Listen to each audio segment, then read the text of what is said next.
Iran हमेशा से दुनिया की एक ताकतवर शक्ति बना रहा है। ईरान ने दुनिया को वो दिया जो आज तक कोई नहीं दे पाया। बैंकिंग सिस्टम से लेकर रोबोट और चेचक के इलाज जैसी बहुत सी चीजें ईरान में खोजी गईं। आज भी ईरान 57 मुस्लिम देशों में सबसे आधुनिक टेक्नोलॉजी वाला देश माना जाता है।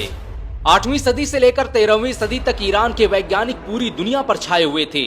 ईरान तरक्की की उन बुलंदियों पर था कि यूरोप और अन्य देशों के लोग विज्ञान की शिक्षा हासिल करने ईरान आते। इतिहासकार लिखते हैं कि जिस वक्त दुनिया अंधकार में डूबी हुई थी, उस वक्त ईरान उसे तरक्की के रास्ते दिखा रहा था।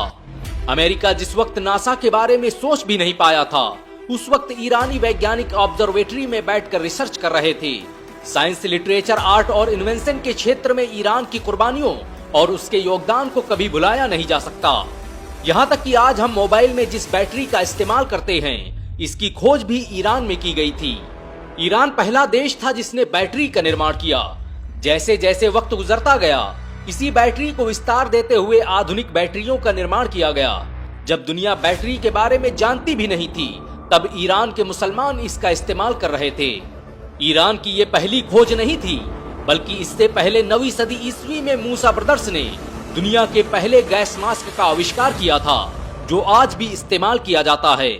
बनु मूसा 3 भाई थे, जिनका नाम अबू जाफर इब्ने मूसा, अबुल कासिम इब्ने मूसा और हसन इब्ने मूसा था, और इन तीनों ने मिलकर 100 से ज्यादा आविष्कार किए और अपनी किताब अल-हियल में ऐसी मशीनों का जिक्र किया जो आज भी इस्तेमाल की जाती हैं। बनु मूसा की लिखी ये किताब 19वीं सदी तक अमेरिका और यूरोप की यूनिवर्सिटियों में पढ़ाई जाती रही।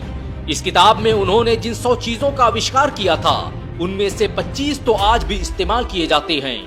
आपको ये जानकर शायद हैरानी हो सकती है कि भारत सहित पूरी दुनिया में सालों तक जिस लालटेन का इस्तेमाल किया जाता रहा है, उसकी खोज मूसा ब्रदर्स ने ही की थी, और इसका जिक्र उनकी किताब में भी मिलता है। मूसा ब्रदर्स के बहुत से आविष्कार तब यूरोप पहुंचे जब इटली के मशहूर वैज्ञानिक लियोनार्डो दा विंची ने उनकी किताब का अनुवाद लैटिन भाषा में किया। यूरोप के पुनर्जागरण के दौर में ईरान और मुस्लिम देशों में लिखी 1 लाख से अधिक किताबें लैटिन भाषा में ट्रांसलेट की गईं, और किताबों के इन्हीं ट्रांसलेशन के जरिए मुसलमानों का ज्ञान यूरोप पहुंचा।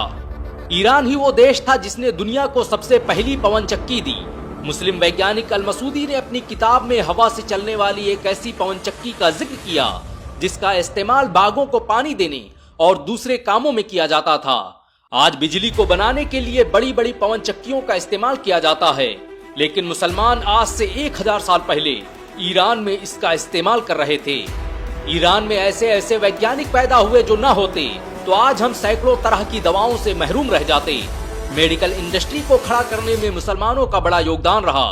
बहुत कम लोग जानते हैं कि 9वीं सदी ईस्वी में ईरान में पैदा होने वाले मशहूर साइंटिस्ट ज़करिया राजी ने सल्फ्यूरिक एसिड की खोज की थी। ये दुनिया का पहला व्यक्ति था जिसने साइकोलॉजी पर किताब लिखी और फिजियोथेरेपी के बारे में दुनिया को बताया। ज़करिया राजी ने न सिर्फ चेचक का इलाज खोजा, बल्कि उसी ने सबसे पहले चेचक और खसरा के फर्क के बारे में बताया। दुनिया में बैक्टीरिया की खोज सबसे पहले ज़करिया राजी ने ही की थी। आज हॉस्पिटल में जो फर्स्ट एड किट इस्तेमाल की जाती है, उसका कॉन्सेप्ट सबसे पहले इसी वैज्ञानिक ने पेश किया था। 12वीं सदी तक मुस्लिम शासकों ने ईरान को दुनिया की सुपर पावर बना दिया था। दुनिया भर से लोग तालीम हासिल करने ईरान आते थे। 1258 ईस्वी में जब मंगोलों ने ईरानी सल्तनत पर हमला किया और उनकी लाइब्रेरियों में आग लगा दी, तो महीनों तक उसके धुएं से आसमानों पर सूरज नहीं दिखाई दिया। मुसलमानों की सल्तनत तो बर्बाद हुई ही थी, उसके साथ ही उनके लिखे ज्ञान विज्ञान को मंगोलों ने तबाह बर्बाद कर दिया, और इसका असर कई सालों बाद देखने को मिला जब मुसलमान साइंस के मैदान में पीछे होने लगे। आज दुनिया मुसलमानों से पूछती है कि उन्होंने किया क्या है, लेकिन उन्हें नहीं पता कि एक दौर ऐसा भी गुजरा है जब विज्ञान के फलक पर मुसलमानों का राज हुआ करता था। आज दुनिया जिस स्टेनलेस स्टील का इस्तेमाल करती है, उसकी खोज भी ईरान में की गई थी। जर्नल ऑफ आर्कियोलॉजिकल साइंस में प्रकाशित एक रिपोर्ट के मुताबिक ईरान में सदियों पहले बनाई गई तलवारें, खंजर और दूसरी चीजें स्टेनलेस स्टील से बनाई जाती थी। ईरान का शहर चाहक स्टेनलेस स्टील का सबसे बड़ा गढ़ था।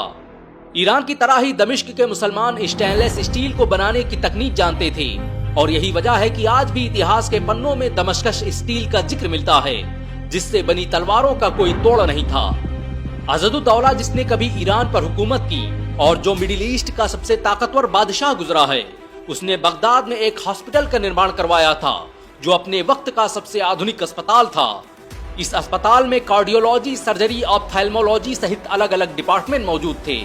ईरान के वैज्ञानिकों ने ऐसे ऐसे आविष्कार किए कि लोग उन्हें जादूगर कहने लगे।